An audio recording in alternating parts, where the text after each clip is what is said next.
दोस्तों, एक पत्नी जो अपने प्रेमी के साथ मिलकर अपने ही पति की हत्या कर देती है।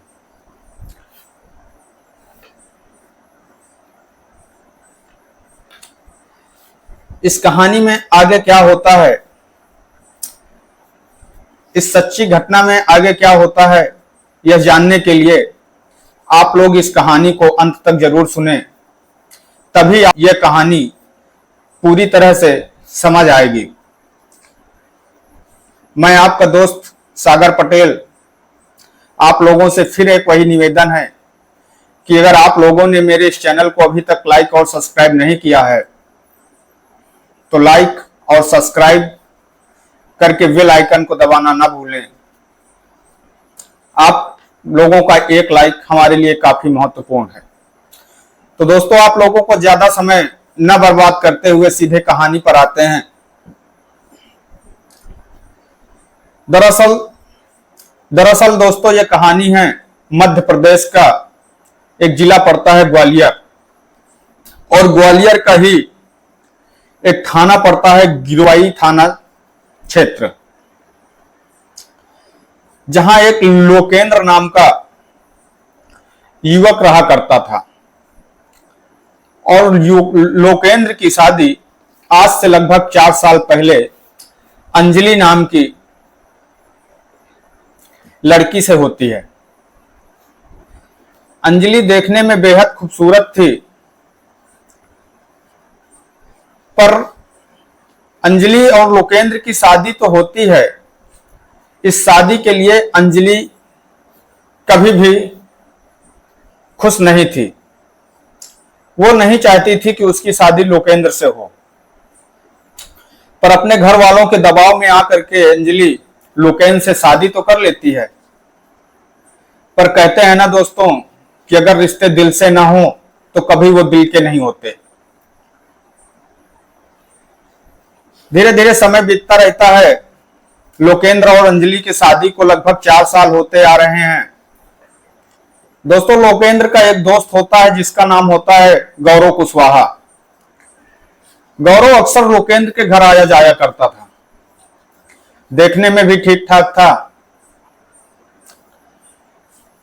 तो जब वह लोकेंद्र के घर आया जाया करता था तो गौरव और लोकेंद्र की पत्नी अंजलि एक दूसरे को देखते हैं, कई बार मिलते हैं, तो वह एक दूसरे को धीरे धीरे पसंद करने लगते हैं। और दोस्तों, जब वो मन ही मन एक दूसरे को चाहने लगते हैं, कभी गौरव घर पे अकेले जब लोकेंद्र ना होता तब भी घर पे आ जाता, तो दोनों की आपस में कुछ बातें भी हो जाती, हंसी ठिठोली भी हो जाती। इन्हीं सब चीजों के चलते गौरव और अंजलि के बीच में प्रेम प्रसंग चालू हो जाता है और वो दोनों आपस में संबंध बनाने लगते हैं। और दोस्तों, उनके संबंध धीरे धीरे इतने गहरे हो जाते हैं कि लोकेंद्र को अपनी पत्नी पर ही शक होने लगता है।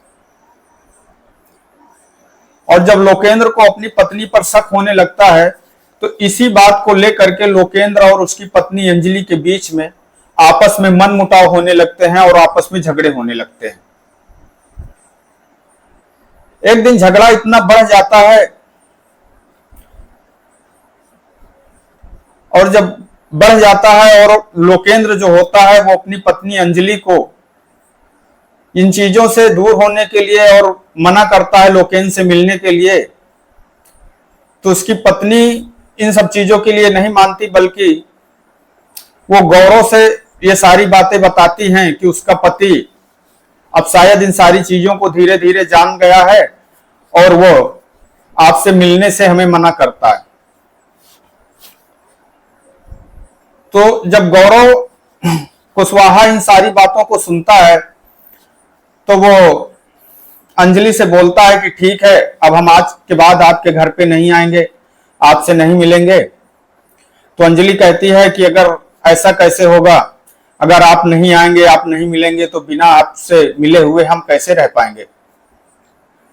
तो गौरव कहता है कि हमारी एक शर्त है कि अगर आपको हमसे मिलना है तो अब मैं आपके घर तभी आऊंगा जब लोकेंद्र नहीं होगा। और जब गौरव की बात अंजलि सुनती है तो उसके मन में भी ये खटकने लगता है कि लोकेंद्र को रास्ते से कैसे हटाया जाए।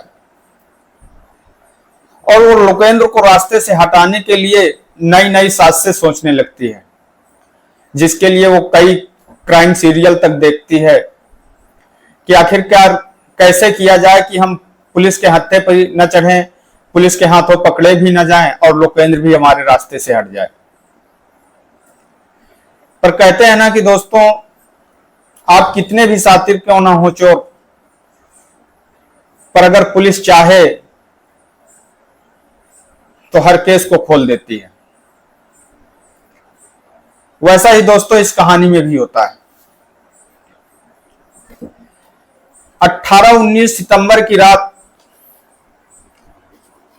अंजलि गौरव और उसके मौसेरे भाई पिंटू को बुलाती है और बुलाने के बाद वो दोनों बैठ करके घर में पहले वो तीनों साथ में बियर पार्टी करते हैं। और बियर पार्टी करने के बाद वो जब तीनों को काफी नशा हो जाता है तो वो उसी रात, जो कि एक दूसरे कमरे में लोकेंद्र सोया करता है, वो तीनों मिल करके लोकेंद्र की हत्या कर देते हैं।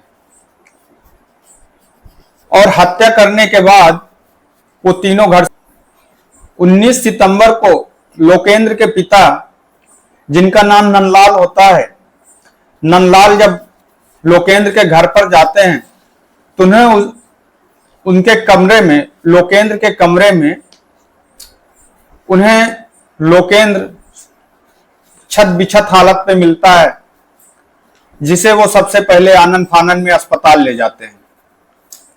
और जब लोकेंद्र को अस्पताल लेकर के पहुंचते हैं तो वहां पर डॉक्टर लोकेंद्र को मृत घोषित कर देते हैं।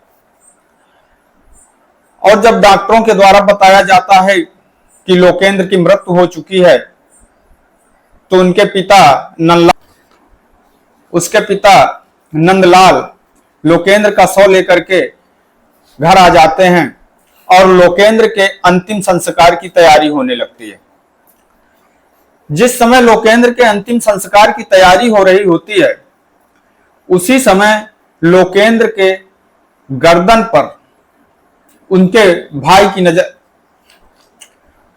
उसी समय वहां पर खड़े हुए लोकेंद्र के भाई की नजर लोकेंद्र की गर्दन पर पड़ती है, जहां उसे ऐसा कुछ महसूस होता है कि जैसे लग रहा हो कि लोकेंद्र की गर्दन में किसी के नाखूनों के निशान हैं। और यह देख करके लोकेंद्र का भाई तुरंत पुलिस थाने पर